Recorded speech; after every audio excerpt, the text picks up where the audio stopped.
Hi there, welcome to my Aptera Odyssey. In this series, I'll explain why I decided to invest in Aptera, the company, why I reserved an Aptera Launch Edition, the car, and the trials and tribulations of getting this unique vehicle licensed, insured, and transported from California, where it's manufactured, to my home in Georgia, a drive of over 2,000 miles. Along the way, I'll also share any breaking news about the company and its progress in raising the capital it needs to start production. If you don't already know, Aptera is building an electric three-wheel, two-seater car that is designed to be highly efficient and environmentally friendly.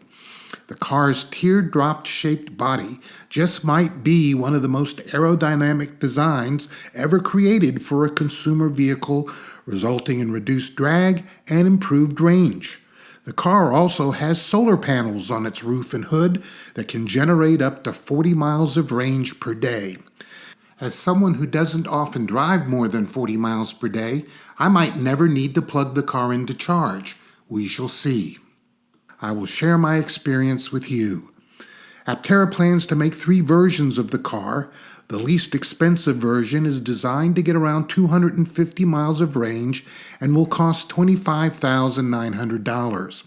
The Launch Edition, the first version to go into production, is expected to get a range of 400 miles on a charge and will cost $34,900.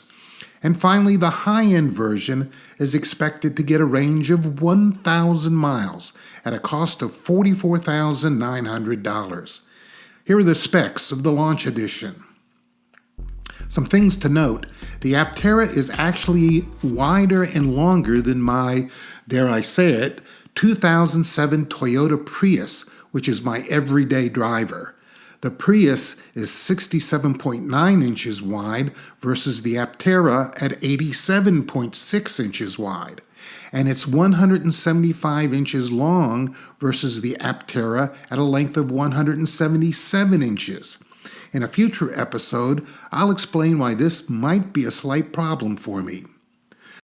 By using a long-life, durable polymer film wrap, Aptera eliminates the substantial costs and harmful environmental impacts of a painting facility. Carbon fiber is incredibly light, with excellent tensile strength. In fact, it is stronger than steel in terms of strength-to-weight ratios, and it's recyclable. It's all-wheel drive because there's actually a separate motor in each wheel.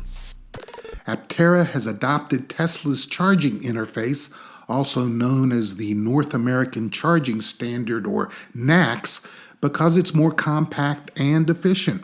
Ford and General Motors recently announced they will adopt this interface as well, beginning in 2025. That's decent cargo space, though my 16-year-old Prius has over 50 cubic feet when the rear seats are moved down. And here are the rest of the specs.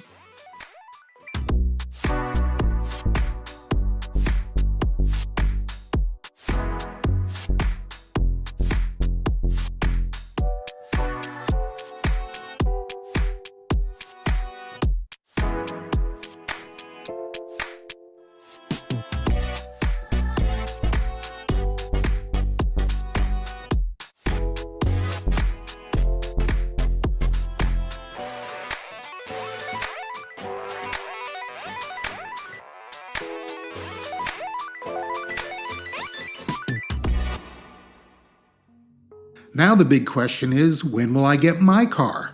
According to one of the founders, Steve Fambro, the company started cutting the production tooling for Aptera's 6 main body structures back in April. This is thanks to the investors in their accelerator program, of which I am one, and a $21 million grant from the California Energy Commission. I'll put a link to the accelerator program below so you can learn more about it. Though the company has more than 42,000 reservations, representing more than $1.5 billion in potential revenue, the founders want to secure another $50 million before they start production. And once they do, they say it will take them 9 months to ramp up. based on a passing comment by one of their key partners, there's a chance cars may start coming off the assembly line in September of 2024. So that's where we are so far. There is so much more to come. Future episodes will cover licensing, insurance, potential regulatory issues in my home state of Georgia, and even setting up my home charger. Of course, I'll also document the trials and tribulations of taking the 2,000-plus mile journey to get my Aptera from California to my home in Georgia. Thanks for watching.